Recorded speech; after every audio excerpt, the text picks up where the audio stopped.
មានមន្តស្នេហ៍ដោយដួងខែមិនចេះរួយ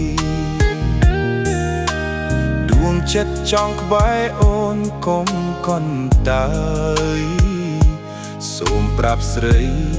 ឲ្យបានដឹងចិត្តគ្រប់គ្រា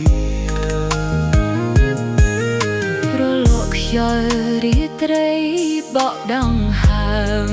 ស្នេហ៍ផ្កាខែរំភើបវាសនាស្នេហាភក្តីចិត្តមនុស្សតែងភូតមិនដូចគ្នាទេវណ្ណៈស្នេហ៍ខ្ពស់ទាបគ្មានទីបញ្ចប់ឡើយបងជាគូ